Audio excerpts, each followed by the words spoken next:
बेटे को मुझसे दूर करने पे तुली हुई है, तो कभी चाहती नहीं है कि तुम मेरी पसंद की लड़की से शादी करो। जब दो मुख्तलिफ शख्सियत के लोग एक रिश्ते में आते हैं, कंप्रोमाइज़ ज़िंदगी में करने पड़ते हैं, तो हमें एक दूसरे को वक्त देना पड़ता है। शादी के बाद में तुम बहुत बदल चुकी, अब तुम्हें तुम्हारी दादों ने रोका, क्योंकि ये तो कभी आखिरकार सुंबल की शादी रज़ा से हो जाएगी और सुंबल बहुत ज़्यादा बदल चुकी है, क्योंकि उसकी रीज़न ये है कि सुंबल ने सिर्फ़ और सिर्फ दौलत की खातिर रज़ा से शादी की है। वो अपने आसाइश और आराम को देखती थी, इसलिए उसने मुस्कान का घर ख़राब करने के लिए पूरी कोशिश की। मुस्कान की शादी उसके घर वाले कहीं और कर देंगे, लेकिन वो एडजस्ट नहीं हो पा रही, क्योंकि ज़िंदगी ने उसे बहुत बड़ा धोखा दिया था। जिस शख्स ने उससे इतना प्यार दिखाया कि वो एक पल भी उसके बगैर नहीं रह सकता, आज वो किसी और से शादी करके बैठा है।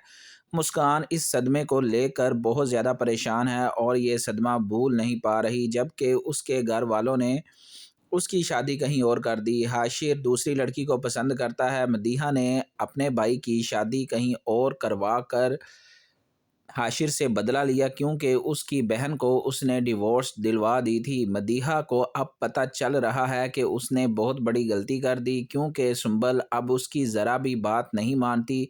वो अपना हुक्म चलाती है और रज़ा भी सुंबल की बात मान रहा है। मदीहा अब समझ चुकी है कि उसने खुद ही अपना घर ख़राब कर दिया है, अपने भाई की ज़िंदगी तबाह कर दी है, अपने घर वालों का सुकून भी तबाह कर दिया है, क्योंकि उसकी माँ ने बारहा समझाया था मदीहा कि सुंबल एक अच्छी लड़की नहीं है, उसे सिर्फ दौलत का नशा है, तुम ऐसा क्यों कर रही हो अपने भाई के साथ। लेकिन वो कहती थी कि अगर मेरे भाई की शादी होनी है तो वो सिर्फ और सिर्फ सुंबल से होगी, किसी और लड़की से नहीं होगी। आप लोगों को ये बात समझ में नहीं आती?